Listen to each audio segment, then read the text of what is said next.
Dobar dan i dobro mi došli i drago mi je da ste ovdje. Danas za vas pravim medene kuglice. Pošto sam pravila medene štanglice, ja sam od fila odvojila 4 kašike fila i ostavila sa strane. U opisu videa ću vam ostaviti recept ukoliko želite da pravite samo medene kuglice.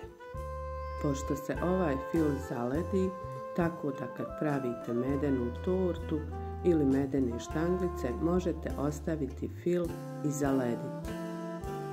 Tako da uvijek imate spreman fil kada poželite praviti medene kuglice. Kalup za led premažete sa malo ulja. Silikonski kalup ne morate mazati. Ono što se meni praktičnije pokazalo jeste ovaj plastični kalup za led jer se fil mnogo lakše vadi iz njega. Kada smo pripremili kalupe, rastopimo bijelu čokoladu.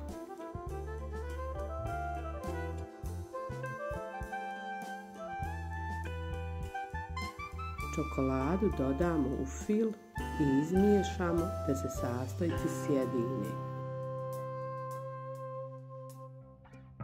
Ukus ovih kuglica je fantastičan, hrskave svana, a kremaste unutra. Pošto su svi oduševljeni ovim kuglicama i u pravu su, ja sam ih morala probati napraviti.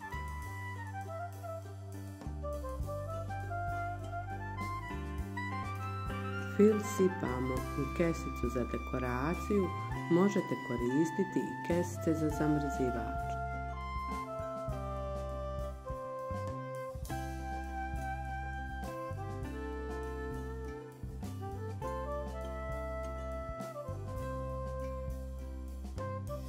Istiskujemo fil u kalup veličine lješnjaka.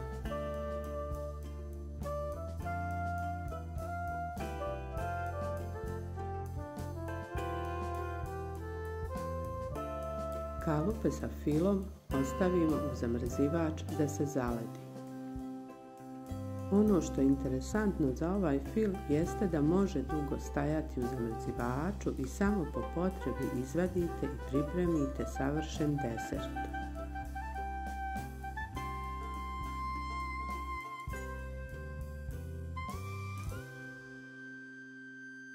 Sada ćemo pripremati smjesu sa kojim ćemo obložiti ove kuglice.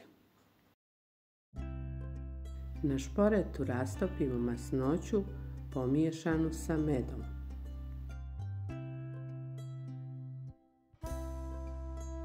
Pošto je meni ostalo mljevenih korica od medenih štanglica, izvagala sam mrvice, dodala u njih mljeveni keks tako da tačno bude ukupne smjesi 300 grama. Ono što bi sada sigurno uradila jeste da medene kuglice pravim samo od mljevenih korica za medenu tortu, jer je ukus fantastičan.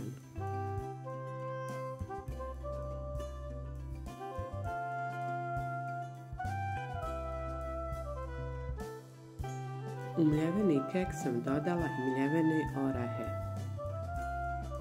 Od ukupne smjese mljevenih oraha od 300 grama u smjesu sam stavila 100 grama mljevenih oraha.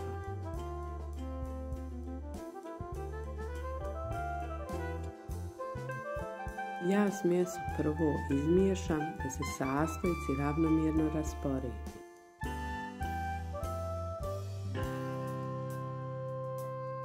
U smjesu od mljevenog keksa i oraha dodamo rastopljenu masnoću i med.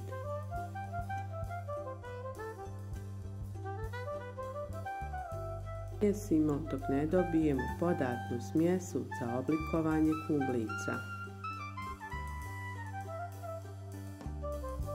Ukoliko vam je smjesa suha i raspada vam se u ruci, dodate malo mlijeka. Ukoliko nemate iskustva, dodajte kašiku po kašiku i mijesite dok ne dobijete podatnu smjesu. Ja smjesu podijelim na 3 ili 4 dijela, tako da otprilike znam koliko kuglica ću napraviti od jedne smjesi. Onako površinski samo malo označim prstima. Sada ćemo filovati medene kuglice. Uzmimo malo smjese veličine većeg oraha, formiramo kuglu, rastanjimo, u sredinu stavimo zamrznuti fil, zatvorimo sa svih strana, formiramo lopticu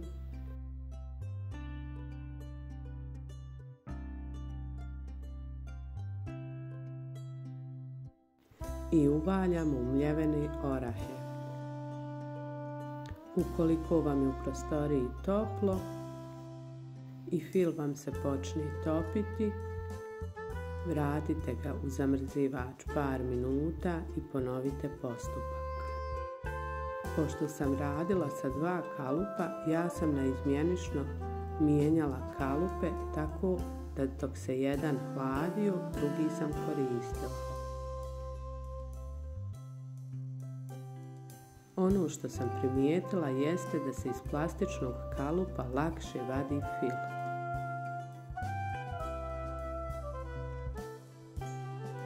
Nadam se da ćete probati napraviti ove kuglice. Zaista su fantastične. Toliko su fantastične da sam odlučila da vam ostavim video kako da napravite i medene kuglice. Probajte, vjerujte, nećete se pokajati.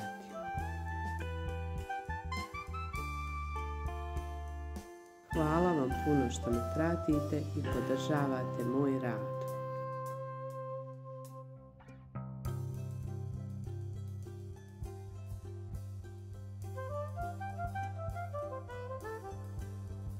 Ukoliko vam se recept sviđa, ostavite mi jedan like ili komentar.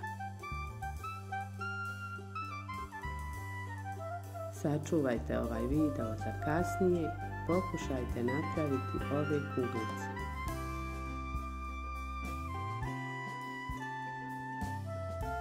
Od ove smjesi ja sam napravila čak 24 komada kuglica.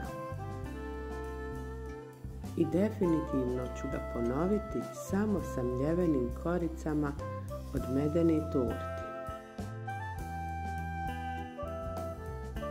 Hvala vam na podršci koju mi pružate, a mi se čujemo ili vidimo nekom drugom prilikom. Veliki pozdrav!